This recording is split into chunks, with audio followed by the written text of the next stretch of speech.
thing. Okay, so quick business. Extra credit. So there's the past extra credit, the one from Friday. No one really gave me a decent answer. But I want to go through them all and see if there's any way I can give any points to anyone.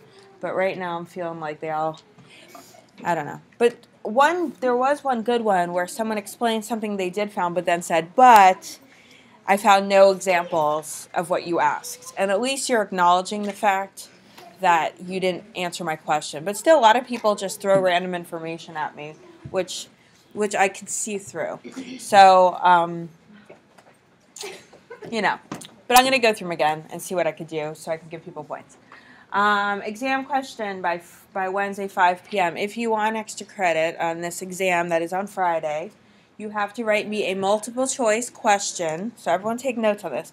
A multiple choice question that is not recall, but is actually analytical in some way, like you need to use your brain to answer it. And the answers none of the answers could be all of the above or none of the above. They have to be all plausible answers. The way it works is if you write me a fantastic question that I don't need to do anything to, you will get 4 points, plus the value of getting that right on the exam. That's pretty awesome, right? And if you write me a question that is a good idea, but it's written poorly and I have to fix it up a fair amount, I'll give you a point. And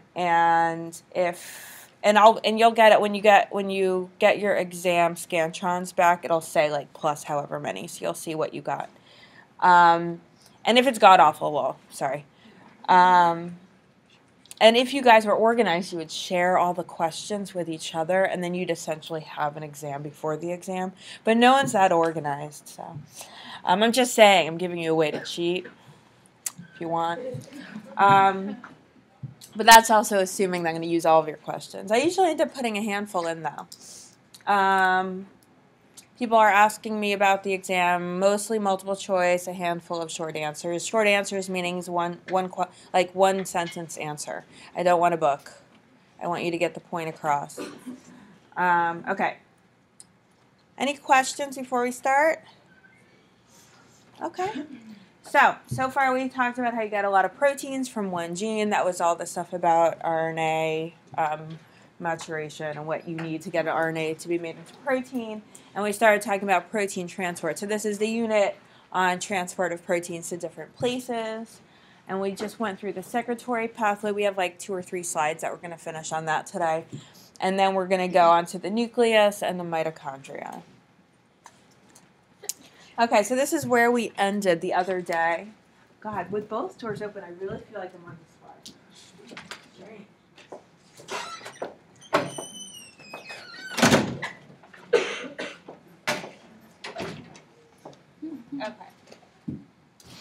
I think there was like an exam just going on. Did anyone just finish an exam? No. People emailed me that they were coming from an exam. Okay. So this is where we end. We're talking about secretion. Right, so the default pathway in the secretory pathway is secretion. That's a giveaway answer. If I ask you what the default pathway in the secretory pathway is, and you say lysosome, then you're not realizing that the word secretory is in secretory pathway. So the answer is right in there. I'm just saying. Okay, so secreted products, they are concentrated and processed in secretory vesicles. So what am I saying here? Basically, the big point of this picture is that I want you to understand that there's often processing of pre-proteins or pre-pro-proteins in secretory vesicles. Sometimes a protein will be made in an inactive form, and it will be in the secretory vesicle that it will be cleaved or processed in some way to make it active. So why would you want to cleave something in a secretory vesicle to make it mature?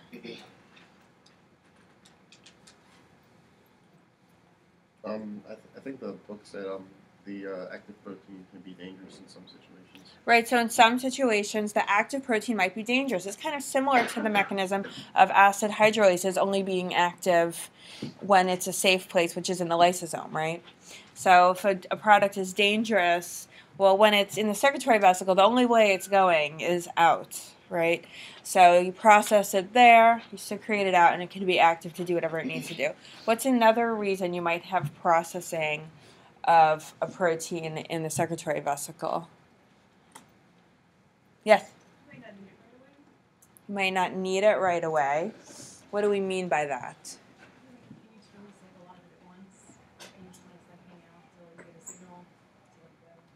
Okay. Okay, so you might not need it right away. I can see what you're saying there. I want to expand on that. Well, what if there's some kind of protein that you're making that is made in a polyprotein, so it's multiple proteins stuck together that are translated in one long polypeptide, and you don't really need it until it's going to be secreted, and they're so short, these peptides, that you couldn't really translate it and get it into the secretory pathway properly because they're so small.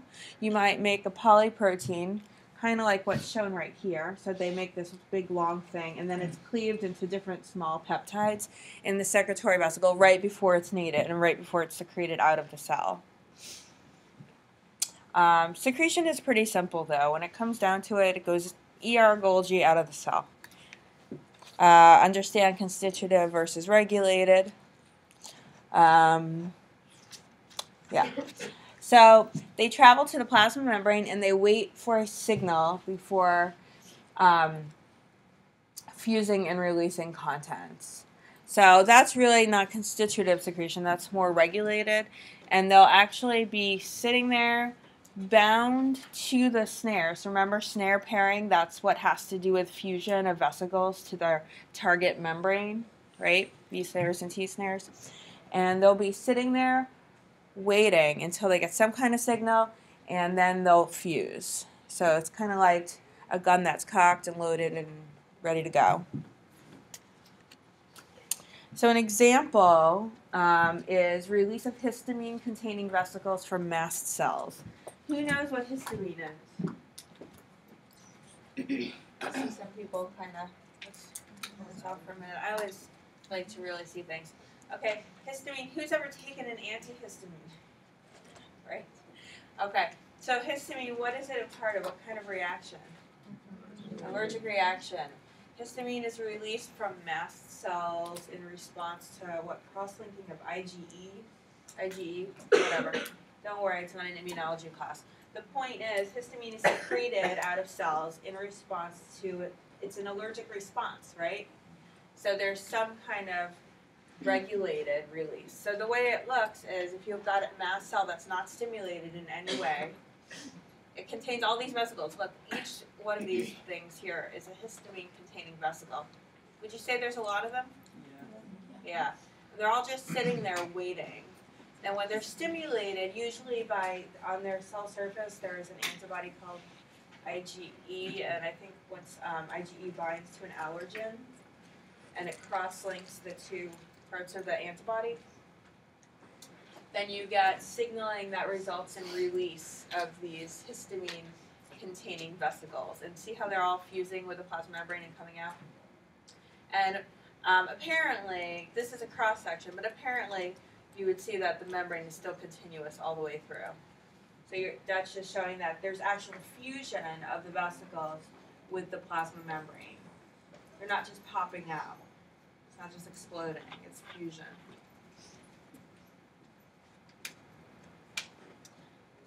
Any questions about that? I thought that was a really nice way of showing secretion. Okay, and it's regulated. Everyone can understand it's regulated because you're not just always having an allergic reaction, right? Right? It's usually you need the pollen or the peanut or whatever it is. Okay. Histamine release, bad. Doesn't feel good, right? Who feels good when they have a lot of histamine secreted out of their cells? Okay. It's Monday morning. Come on. Okay. So the endocytosis, exocytosis cycle maintains membrane size and composition. That goes without saying, but maybe you've never thought about it that way. So I keep telling you, you have these vesicles coming to the plasma membrane, right? So they fuse with the plasma membrane, and that increases the size of the plasma membrane, right? So if you only had exocytosis and no endocytosis, you would have a cell that was getting exponentially larger and larger and larger, right? Because each vesicle is adding its membrane to the plasma membrane. Or if you only had endocytosis, it would be the opposite, right? You'd lose all this membrane off of the plasma membrane, and then you'd have this, it would be bad. It wouldn't be good. You'd have this forever shrinking membrane, which I guess would explode because it has a certain amount of cytoplasm and stuff inside, right? It'd be like a balloon that would pop. So why would we want to increase our membrane size? Because think about it this way. One thing is you want to maintain membrane size, but sometimes you want to increase your membrane size, right? Why would you want to? I heard a whisper over there. When cells divide, see, I'm hearing cells division. Right, so when cells divide, you're going to need enough membrane for 2 cells, right? So this is the way. So this exocytosis process is a way of sending up more and more membrane to the cell surface. Okay, any questions? Because I believe, we're almost about to move on. Yes? Would that increased membrane size happen like independently without secretion of anything? Would it just be like empty vesicles coming to the... Would increased membrane size prior to cell division be independent of secretion? My guess is yes, because they're such independent processes. I don't have the exact mechanism in my head, but definitely they're different processes. When you have secretion, it's often in response to certain things. Well, though you also have, there's regulated secretion and there's constitutive secretion, but that's also not regulated. So you would need something to be regulated at some point before mitosis, right, to be sending up more membrane, or to be preventing maybe endocytosis decreases before mitosis. I'm not sure what the mechanism is, but it's possible. Yes? Does endocytosis decrease membrane size? Yes, endocytosis decreases membrane because you're always bringing in membrane with every vesicle, and exocytosis increases, which is why the cells aren't vastly changing in size, except for prior to mitosis, which begs the question, well, what regulates that increase in membrane size? Any other questions? Yes? But you said exocytosis increases membrane size, but I said the exocytosis cycle maintains. So endocytosis, exocytosis, so those two, the out and the in, is maintaining membrane size. Make sense? It's that balance, because every time you exocytose, you're sending membrane out, because a vesicle is going to fuse with the plasma membrane, and that membrane is going to add to the total plasma membrane. And then every time you endocytose, a vesicle is going to take away. So you're going to maintain that balance. Make sense? Yeah. Yes? What do you mean you say send membrane up? I mean, like, are there just like empty vesicles with plasma membrane hanging out that are like running through the surface? Well, so that's the thing. That's what's your name again? John. John just said. What's regulating getting that extra membrane up to the plasma membrane before mitosis, right? Are there just vesicles? I mean, I have no idea, but it is regulated, right? Something has to be doubling the membrane size before mitosis. I guess we can make that an extra credit. I guess I got to give a lot of them to you guys so you guys can get good at answering the question. Okay, so let's do it. What regulates increased membrane size before mitosis? What process regulates it? I want a real process with a real paper with a real explanation. And before you hit send, read what you wrote and say, is this answering the question she asked? Okay. Could you repeat the question? What process regulates the expansion of plasma membrane before cell division? I'm sure it's so simple. I'm sure it's some cyclin, or CDK. Anyways, so you have 24 hours. That's the other thing. I was getting answers for the last extra credit like 48 and 72 hours later. If you're after and you just want to contribute, and that's fine, but you're not going to get the extra credit if it's not within that 24 hours. Okay. Questions? Okay. Polarized cells. Polarized cells mean that there's a top and a bottom. And so different sides have different functions. So they'll secrete things at different sides of the cell, which kind of makes sense if you think of cells that might be lining your intestine. So at the apical, the top part, you're going to have secretion of mucus probably, and maybe at the basolateral, you're not going to have mucus secreted there, but you'll have other things secreted. And it's just something to kind of appreciate. What else? What else did I want to say from this? Right, so here just showing you'll have apical transport. So here's a vesicle budding from the Golgi going out to the top of the cell, and here's basolateral transport, which is going to the side. And then you can also have things that are going from one place and then endocytosing back in and going back up. So that's one way you can move things from different sides of the membrane.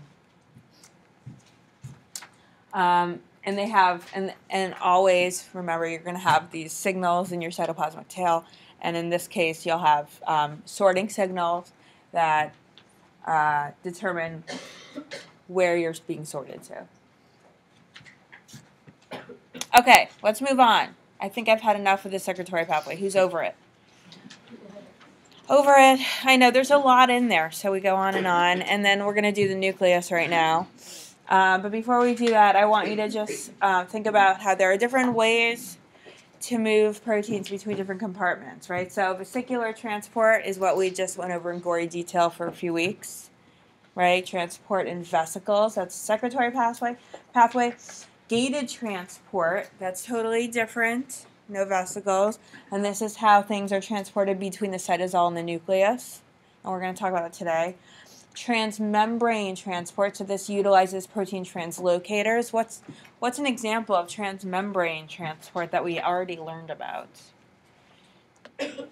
Using transmembrane protein translocators. Someone raise your hand. Raise your hand. Like cytosol to ER? Right, cytosol to the ER. Remember that protein went through a translocon. So there's your example of transmembrane transport. Okay, so what determines the correct address for any given protein, right? So we've talked a lot about the secretory pathway, and there was something that shuttled proteins to the secretory pathway and didn't shuttle them to the nucleus or the mitochondria. What was that? Some kind of signal sequence, right? So there are other sequences, localization signals, whatever you want to call it, that will determine that a protein will go elsewhere. Okay, and so now we'll talk a little bit about the nucleus for the rest of today, and hopefully finish today. And then we'll talk about the mitochondria tomorrow. So why would proteins need to go to enter and exit the nucleus? Give me a reason, because if you don't have a context for something, then why should you even learn about it, right? Why would a protein need to go to the nucleus? Yes?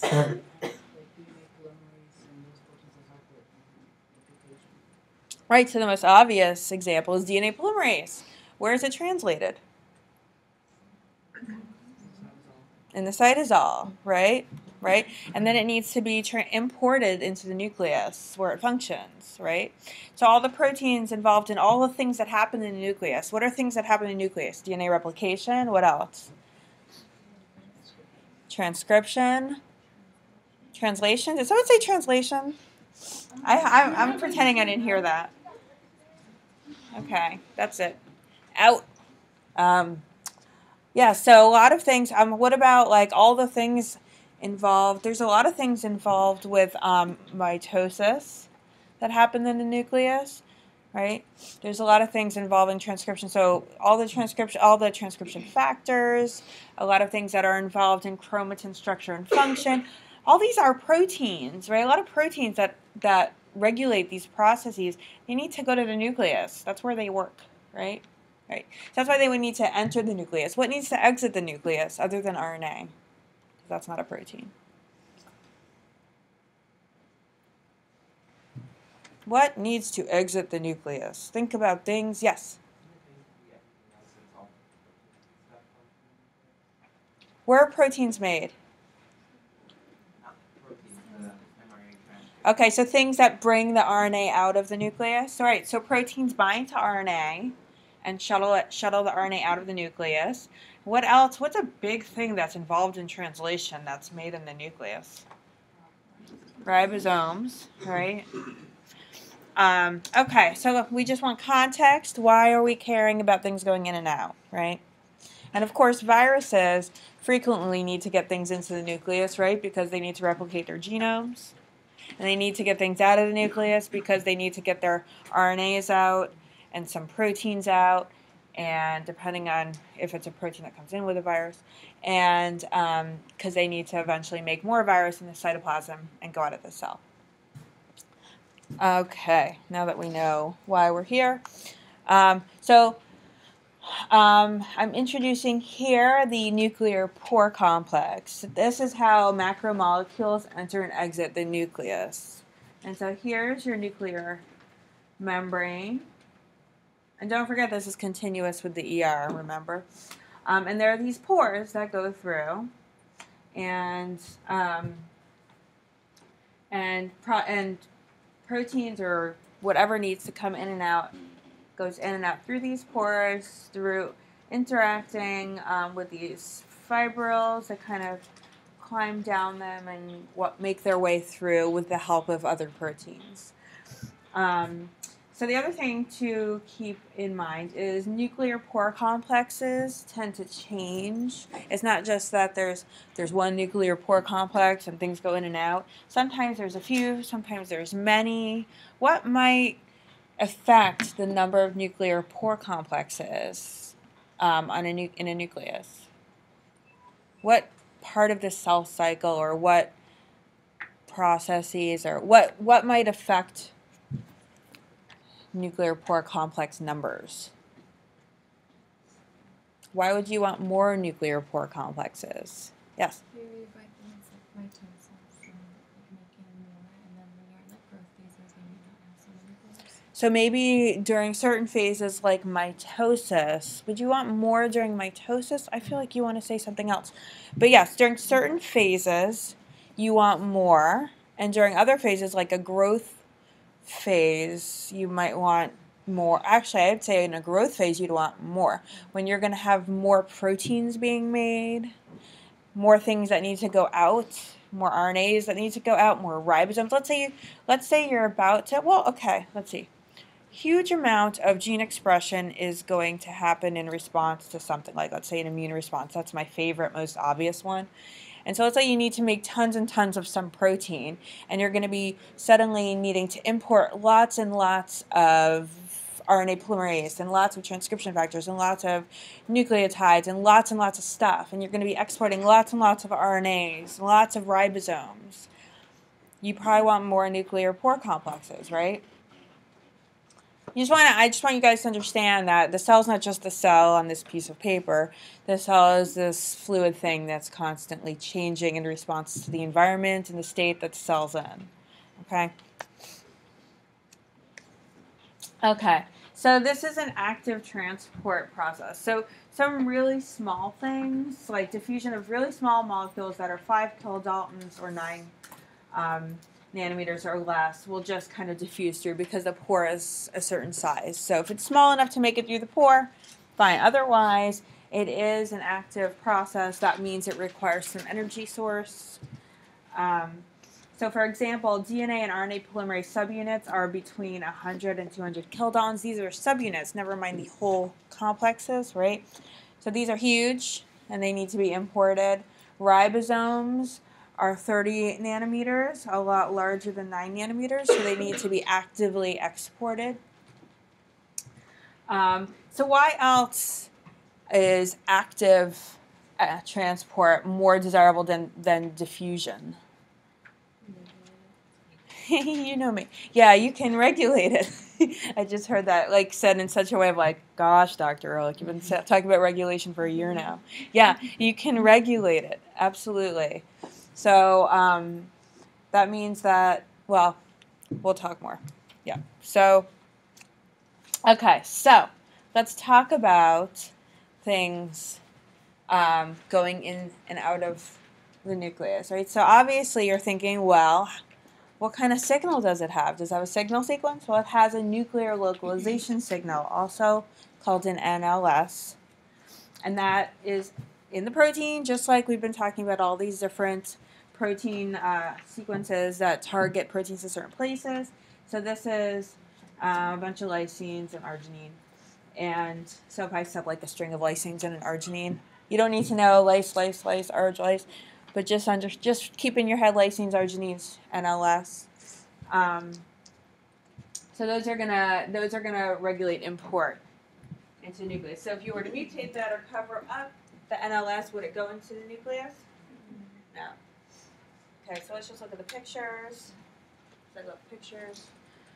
Okay, so now you guys should know that little circles, those are nuclei. When you look at a cell and the little circle is black, that means the thing didn't go there. So this is just how they studied that, how you study whether there's an NLS. If you have an NLS, and you can even add, let's say, what's your favorite cytoplasmic protein? I don't know. Protein X, the cytoplasmic protein. We can add an NLS, just lysine, arginine, lysine, to that cytoplasmic protein, and it'll go right to a nucleus. You can engineer it that way. Let's say you're studying a protein, and you want to show that this is an NLS. What do? You mutate it, so they change a lysine to a threonine. What happens? Completely cytoplasmic. See here, the white is just it's just black and white here. So the white is just where your protein has gone. So here it's in the nucleus, and here your nucleus is empty and it's in your cytoplasm. Okay. So if you wanted to study a nuclear protein and you wanted for whatever reason to send it elsewhere, you'd mutate the NLS, or you can even, let's say you want to send it to the ER. What would you add instead of an NLS? Signal sequence, right? Okay, good, very good. Okay, what's next? Okay, so this is how, I'm sorry, let's back off. So this is how they studied it. They actually added nuclear localization signals to gold particles that were covered in peptides with NLS. And they did a time course where, okay, I'm going to orient you. Here's your nuclear envelope. See right there, and that's a nuclear pore complex. Nuclear envelope, nuclear pore complex, like that. And so they did a time course where they looked at 10 minutes, 30 minutes, 40 minutes, 50 minutes, and followed where these gold particles are. Here's a gold particle. So 10 minutes, this is the cytoplasmic side, I believe. This is the nuclear side. And so gold particles on the cytoplasmic side. 30 minutes, it's in the nuclear pore complex. 40 minutes, it's still, oh, wait a minute. Nope, sorry, nucleus cytosol. That doesn't make any sense the way they're showing it, does it? Well, anyways, a bunch of them have gone through. So you're going from the cytosol, you're going from the cytosol to the nucleus here. Okay, so you're in the cytosol, right? Nuclear pore complex, cytosol. What's bothering me is that there's more of them showing up here. This is in the nuclear pore complex, and here you can see some of them have actually gone through. Some of them are still up here, they just haven't made their way through. It's not like it's one picture they're following, they're doing multiple sections, so that's why it can be confusing. Okay, so the point is active import into the nucleus, and it's based on the NLS. Okay, so I'm telling you it's active import, so you need to think, well, what's making it active? Right? So there's some sort of nuclear import receptor that's going to bind to the NLS. So you should start thinking about what we learned about with SRP and SRP receptor, but it's still totally different. But you still have a protein binding to a signal and bringing it somewhere, right? There's your theme, right? So you've got some cargo protein and and so there could be many different cargo proteins, but if they have an NLS, they can all bind to a nuclear import receptor, which is shown like an S here. So you can imagine the thing they have in common is this NLS, which will be the red, and the nuclear import receptor will bind to it and bring it in. Sometimes you can also have some kind of adapter protein, but that's a different story. And this is what facilitates nuclear import, and then the import receptor will return back to the cytoplasm. So it's kind of like a shuttle. Okay, I'm going to close this because I was waiting for people who said they would be late. Otherwise, I have to listen to their conversation, and that's weird. It was about shoes, I think. Okay, so here's how nuclear import works. So this can be very confusing. And the things I want you to keep track of are your protein with your NLS, your importin, and then your RAN protein. And we'll talk about it as we go through it. Okay, so you have your protein with your NLS right there, and the importin's going to bind to it. And then it binds to these FG repeats on these fibrils, and it kind of makes its way through into the nucleus. That's the very basic. And then once it's in the nucleus, it's going to separate. So the importin's going to separate from its cargo, release the cargo, and head back out of the nucleus. Okay, so RAN GTP, so RAN, just think about RAN right now, binds to the importin in the nucleus and stimulates the release of the cargo. So like we just said, you have your protein, and this is from the Cell Molecular Approach, which is free on NCBI books. I like the figures more. I think looking at multiple figures of import and export is helpful in understanding it. So you got your protein with your NLS, it gets bound by your importin, goes through the nuclear pore, and inside the nucleus you've got RAN GTP. Whenever RAN is bound to GTP, it's active. So you've got this active RAN GTP that is going to bind to the importin, basically binds to this complex, which stimulates release of the cargo and helps to bring the importin back out. And then out here you have RAN gap, which hydrolyzes the GTP, which makes it inactive. So now RAN is inactive on the outside. So that's import of cargo, and then the importin goes back out, right? You don't want what happens if all your importins stay in your nucleus? Well, they won't be able to bring other things in. So it's a recycled thing, right? So it brings something in, releases it, and then goes back out, and that's all regulated by binding of RAN. Okay? Okay, so I'm telling you something about RAN. So RAN is either GTP bound where it's active or GDP bound where it's not active, and that is determined based on RAN gap and RAN gef. And the way you can remember this is RAN gap is involved with hydrolysis, and that's just, you remember it. But RAN gef is guanine exchange factor, GEF. Guanine exchange means that it's kicking off GDP bound. Is kicking off the GDP and adding a new GTP. So it's actually stimulating activation of RAN. Okay. So let's see, where are we? So you'll have RAN GDP on the outside, and it'll go in, it'll stimulate release of RAN GDP. Wait a minute. RAN gap, sorry. RAN gap, so it's inactive. Okay, RAN GDP will go in, and then there's a RAN gef on the inside. And that kicks off the GDP, adds a GTP, activates it, and now it's in there, and it's ready to stimulate release of the cargo. There's no cargo or anything here. This is just the cycle of RAN, GDP, GTP. And where RAN gap and RAN gef is located, those two don't move. RAN gef is associated with the chromatin, so it's always in the nucleus. So it's always adding new GTPs. It's always activating RAN. It's always making RAN into a way where it can bind and allow for release of cargo. Okay. You had a question on the previous slide.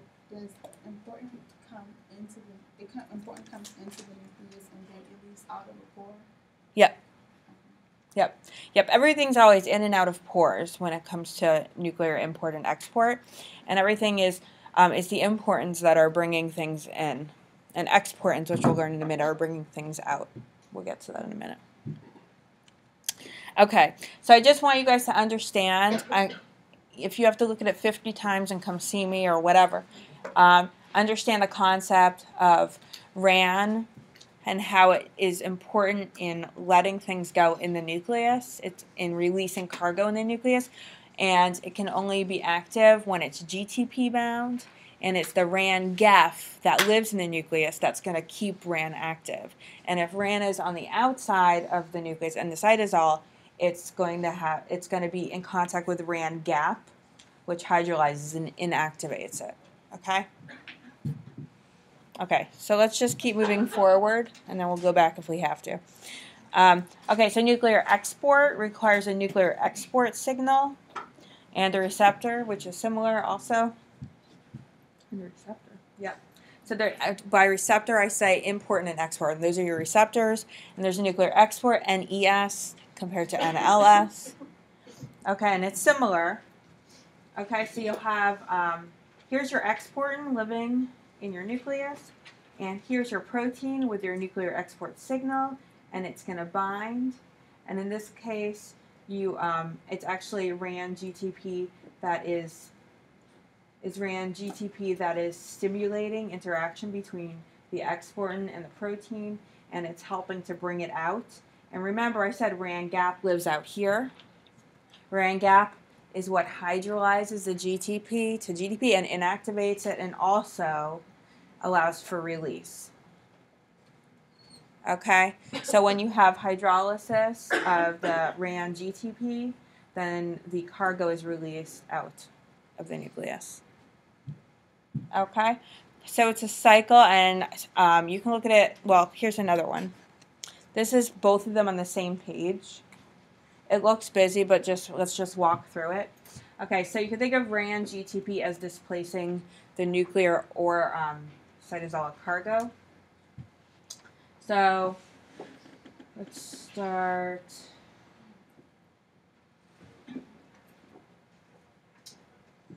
GTP cargo.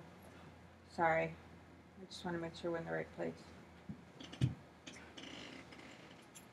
Okay, so here's your protein with your nuclear import, your nuclear localization signal, right? And it's going to bind to an importin, and it's going to go in. And in here you have RAN-GTP that's active, because remember RAN-GEF is in here.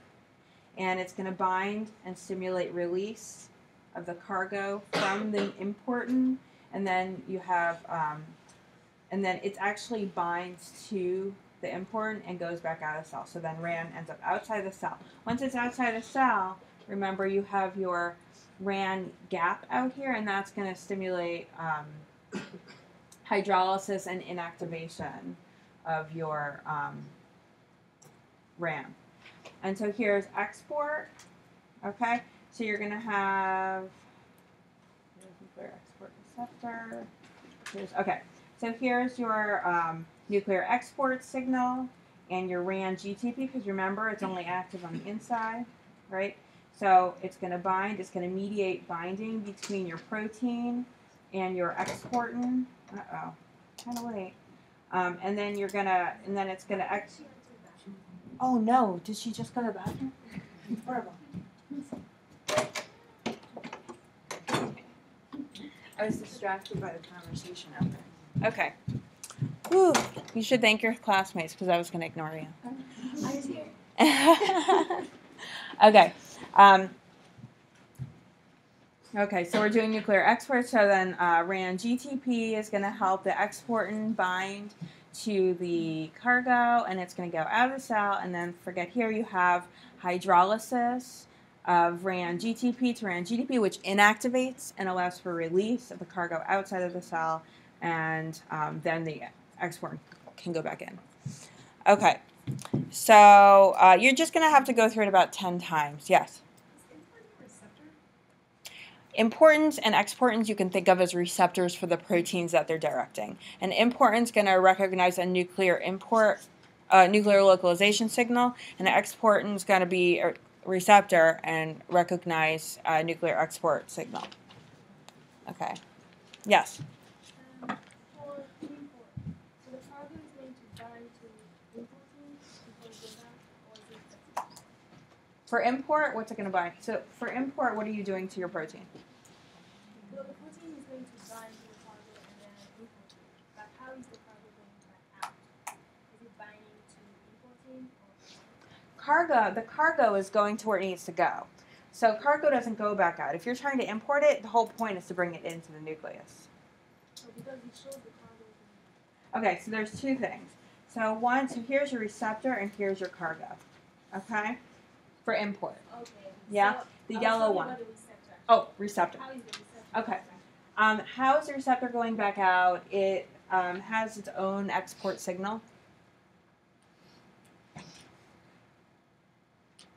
So it just binds to the export signal. It's actually exported out of the cell. Let me see if I have a... This might help a little bit. No, that's only...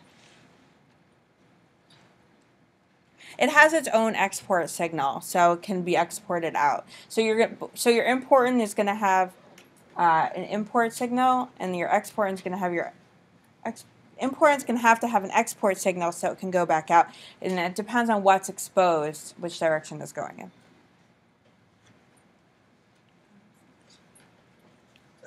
So not to backtrack too much, but I know it's a lot. Yeah. It's a complicated one. But RAN-GEF actually exchanges a GDP with a GTP. Yes. And RAN-GAP just cleaves off a phosphate group from the Yeah. GTP. Yes. RAN-GEF exchanges GTP for GDP and lives inside the nucleus. RAN-GAP hydrolyzes GTP to GDP and lives in the cytosol. Yes. In the bottom corner, for the export, so the protein with the nuclear export signal is binding to an exportin by RAN GTP. Right. Okay. So with export, you have your cargo, and your cargo binds to your exportin, and that's mediated by RAN GTP. Okay. Yeah. Yes. Where does the import and export live? Do they stay? Well, they cycle in and out. Yeah, they're going, importance and exportants are cycling in and out. That way they're available. Yeah.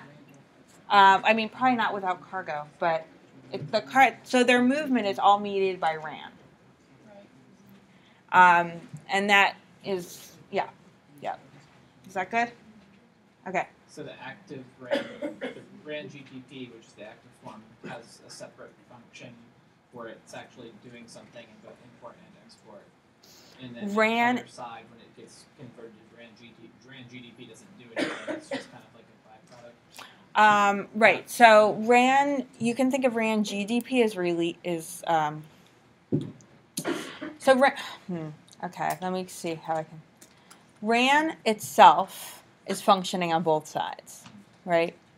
But RAN GDP when RAN GDP is made into RAN GTP because the RAN GEF is on the inside, right? And that is mediating. So that when it's on the inside and it is and it binds to the important plus the cargo, it releases it. Okay, and when it comes to export, you've got RAN GTP again only on the inside. You never see RAN GTP ever on the outside because the GEF is only on the inside. And here it's RAN GTP allows binding of the cargo to the exportant.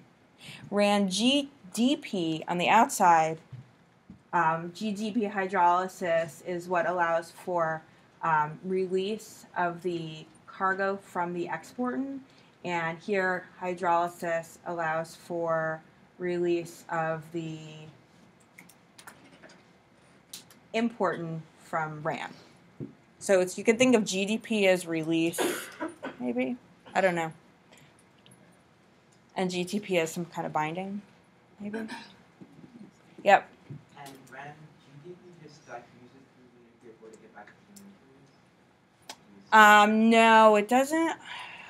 No, it is actually along for the ride, right? So it's cycling through. So because you have RAND GDP here, and it's going to bind. Oh wait, so it's up here. RAND GDP is released up here, and it's out here. Oh, I see what you're saying. I don't know. Let me think about that. So the question was, how is RAND GDP getting back into the nucleus?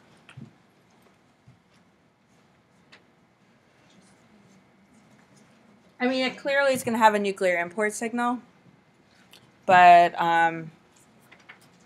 it's not in this figure. Did I have it in any of those figures? Let's go back for a minute.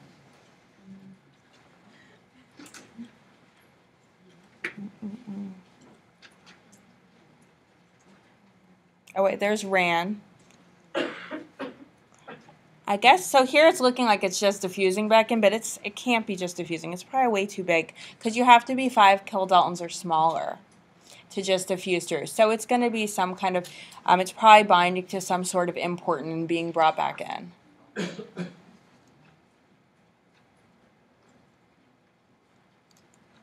Okay, so let's move on for 1 minute. Okay.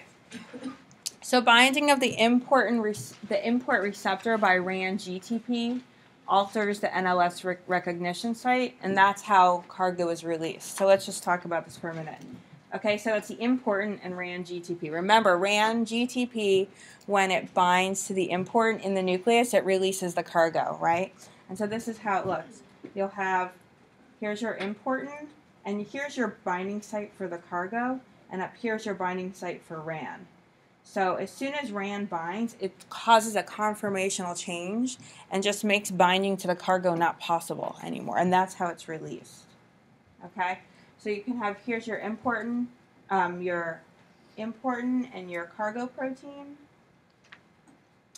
And when RAND GTP binds, it actually binds up here, right, and releases the cargo protein in the nucleus.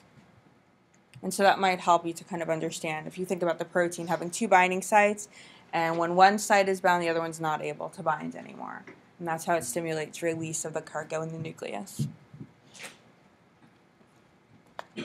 Questions?